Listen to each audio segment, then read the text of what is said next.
മുഖമണ്ഡപത്തിൽ തൂക്കിയിരുന്ന ഓടിൽ നിർമ്മിച്ച 14 തൂക്കുവിളക്കുകൾ, തിടപ്പള്ളി കുത്തിപ്പൊളിച്ച് പറയും 31 വിളക്കുകളും, ഓഫീസ് മുറി കുത്തിപ്പൊളിച്ച് അതിനുള്ളിൽ സൂക്ഷിച്ചിരുന്ന 2 ഓട്ടുവിളക്കുകൾ, കൂടാതെ 40 ഇടത്തരം വിളക്കുകൾ, 3 പൂജാ സെറ്റ്, 35 കലശക്കുടങ്ങൾ എന്നിവയാണ് അപഹരിച്ചത്.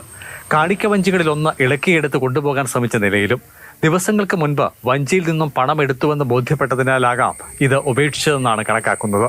കഴിഞ്ഞ രാത്രി 8-നും ഇന്ന് പുലർച്ചെ 5-നും മധ്യയാണ് സംഭവം. നിരവധി തവണ ഇവിടെ കള്ളൻ കയറിയിട്ടുള്ളതാണ്.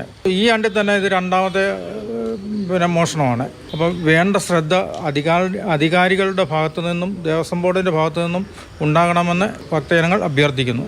സാധനങ്ങൾ കടത്തിക്കൊണ്ടുപോയത് പിക്കപ്പ് വാഹനത്തിലാണെന്ന് സംശയിക്കുന്നു. സംഘത്തിൽ 1-ലേറെ പേർ ഉൾപ്പെട്ടതായി പോലീസ് ഉറപ്പാക്കുന്നുണ്ട്. CCTV ക്യാമറകൾ ക്ഷേത്രത്തിൽ സ്ഥാപിച്ചിരുന്നു. എന്നാൽ ഇവ പ്രവർത്തനരഹിതമാണ്. അതിനാൽ സമീപത്തെ വീടുകൾ, വ്യാപാര സ്ഥാപനങ്ങൾ എന്നിവിടങ്ങളിൽ നിന്നുള്ള ലഭ്യമായ CCTV ദൃശ്യങ്ങൾ ശേഖരിച്ച് പരിശോധിച്ചു വരികയാണ്. തിരുവിതാംകൂർ ദേവസ്വം ബോർഡിന്റെ ഉടമസ്ഥതയിലുള്ളതാണ് ക്ഷേത്രം. മാതൃഭൂമി ന്യൂസ്, പത്തനംതിട്ട.